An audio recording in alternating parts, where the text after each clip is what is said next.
Hello everyone, my self Rahul Saini. स्वागत है आपका हमारे यूट्यूब चैनल डीसी नीट पर। आज हम बात करेंगे एमसीसी काउंसलिंग के बारे में, जो एमबीबीएस, बीडीएस और बीएससी नर्सिंग के लिए होती है। आज के हमारे मुख्य पॉइंट रहेंगे जैसे कि फ्री एग्जिट, अपग्रेडेशन और रिजाइन या फिर सीट लिविंग। एमसीसी की जो गाइडलाइन है उनको फॉलो करना बहुत ज़रूरी है। अगर आप कोई पॉइंट मिस करते हो तो आप काउंसलिंग से बाहर भी हो सकते हो या फिर आपकी जो सिक्योरिटी मनी है वो फोरफिट कर दी जाएगी। तो चलिए बात करते हैं। सबसे पहले आपको ऑनलाइन रजिस्ट्रेशन करना है। आप उसमें आपको रजिस्ट्रेशन, पेमेंट और आपकी जो चॉइस फिलिंग है कॉलेज की, वो चॉइस लॉकिंग कंप्लीट प्रोसेस आपको करना है। उसके बाद आता है फर्स्ट राउंड का रिजल्ट। उसमें 2 केस बनते हैं। अगर आपको सीट अलॉट नहीं होती है तो आप नेक्स्ट राउंड में कंटिन्यू कर सकते हो। अगर आपको सीट अलॉटमेंट हो जाती है तो आपको वहाँ उस कॉलेज में जाके आपको रिपोर्ट करना होता है। आपके जो डॉक्यूमेंट्स हैं वहाँ वेरीफाई करवाने पड़ते हैं। इसमें भी आपको 2 केस मिलते हैं। जैसे कि अगर मान लो आप इस कॉलेज को रख के नेक्स्ट कॉलेज, मतलब कि आप अपग्रेड करना चाहते हो, सेकंड राउंड में अपग्रेडेशन का फॉर्म डाल सकते हो। और आपको अगर ये कॉलेज पसंद नहीं है तो आप इसमें फ्री एग्जिट कर सकते हो। एक केस और बनता है सीट लिविंग का, ये जिसको रिजाइन भी बोलते हैं। उसमें क्या होता है कि आप फर्स्ट राउंड में आपको जैसे कि आपने जैसे कि कॉलेज लिया, उसमें फ्री एग्जिट नहीं किया, तो आप डायरेक्ट उस कॉलेज को छोड़ सकते हो। उसको बोलते हैं सीट लिविंग, जिसमें आपकी जो सिक्योरिटी मनी है वो फोरफिट नहीं होगी।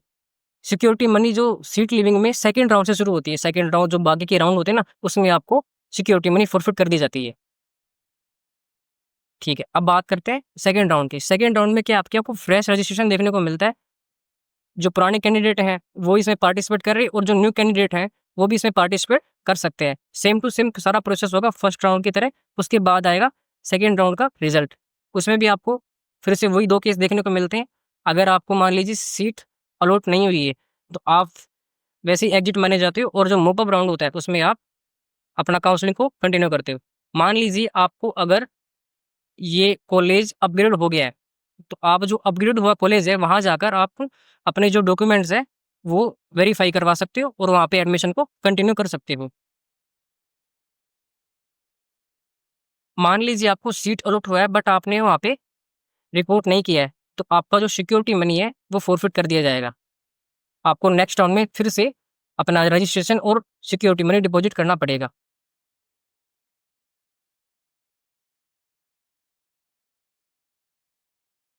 आप इस राउंड के बाद भी जो मोपअप राउंड होता है उसमें भी आप अपग्रेड कर सकते हो। जो मोपअप राउंड आता है ना, उसमें आप अपग्रेडेशन का फॉर्म लगा सकते हो इस कॉलेज को रख के नेक्स्ट कॉलेज के लिए भी। अब बात करते हैं हम थर्ड राउंड की। थर्ड राउंड में भी जो पुराने कैंडिडेट हैं जिनको कॉलेज नहीं मिला वो कंटिन्यू करते हैं, और जो न्यू कैंडिडेट हैं वो भी इसमें रजिस्ट्रेशन कर सकते हैं। फिर सेम टू सेम सारा प्रोसेस होगा। आपको वही जैसे कि रजिस्ट्रेशन हो गया, चॉइस फिलिंग, पेमेंट वगैरह सब करना है। उसके बाद राउंड थर्ड का रिजल्ट आता है। अगर आप को कॉलेज नहीं मिला है तो आप जो स्ट्रे वैकेंसी राउंड है उसके लिए आप एलिजिबल माने जाते हो। मान लीजिए आपको सीट अलॉट हो जाती है लेकिन आप उसको ज्वाइन नहीं करते हो, एग्जिट करते हो, तो आपका जो सिक्योरिटी मनी है वो फोरफिट कर दिया जाता है। या फिर कॉलेज को आप लीव करते हो तो भी आपका सिक्योरिटी मनी फोरफिट कर दिया जाएगा। आपको आपको अगर मोपअप राउंड में सीट मिलता है तो आप उस कॉलेज में जाके अपने जो भी फॉर्मेलिटी है डॉक्यूमेंट्स की वो वेरीफाई करवा सकते हो और सीट को ज्वाइन कर सकते हो। लेकिन अगर आपने ज्वाइन कर लिया है तो आप उस सीट को छोड़ नहीं सकते और ना ही अपग्रेड करवा सकते हो। आपको वो कॉलेज ज्वाइन करना ही पड़ेगा। अगर आप छोड़ते हो तो आपका जो सिक्योरिटी मनी है वो फोरफिट कर लिया जाएगा।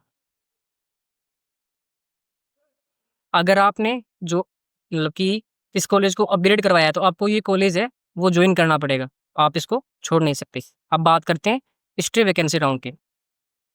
स्टे वैकेंसी राउंड में आपको फ्रेश रजिस्ट्रेशन देखने को मिलता है। जो न्यू कैंडिडेट है वो भी इसमें अप्लाई कर सकते हैं, और जिनको मोपअप तक अगर कॉलेज नहीं मिला है तो वो भी इसमें पार्टिसिपेट करते हैं। इसमें आपको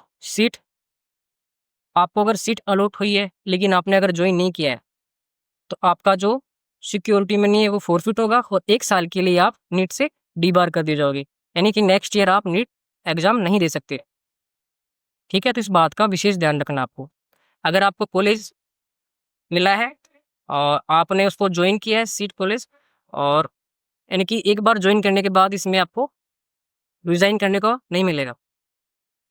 आज हमने जो काउंसलिंग का जो कंप्लीट प्रोसेस है उसको देखा, उसकी जो रूल्स रेगुलेशन है वो समझे। आपको अगर किसी रूल्स में लगता है, डाउट है, तो आप हमें कमेंट कर सकते हैं। बाकी जो इसकी जो गाइडलाइन है वो आपको प्रॉपर्ली फॉलो करनी ही पड़ेगी। अगर आप कोई रूल को मिस करते हो तो आपकी जो सिक्योरिटी मनी है, एक तो वो फॉरफिट होगी और आप काउंसलिंग से बाहर भी हो सकते हो। इसलिए जो बॉर्डर लाइन के जो बच्चे होते हैं जिनके स्कोर मान लीजिए जो सिलेक्शन है उससे बिल्कुल बॉर्डर लाइन पे है, तो उनको बहुत प्रॉब्लम आता है इस चीज़ में। इसलिए वो विशेष ध्यान रखें। अगर आप पेड काउंसलिंग में इंटरेस्टेड हो तो आप हमें जॉइन कर सकते हो। हम आपका जो काउंसलिंग प्रोसेस है वो कंप्लीट करवाते हैं, जिसमें आपका जो इसमें आपको पूरा कंप्लीट गाइडेंस मिलता है। साथ के साथ आपको जो आपको registration, choice filling, choice locking, आपको जो कॉलेज अलॉटमेंट करवाने तक सारा प्रोसेस हम करवाते हैं। अगर आप इंटरेस्टेड हो तो आप हमें जॉइन कर सकते हो। Thank you.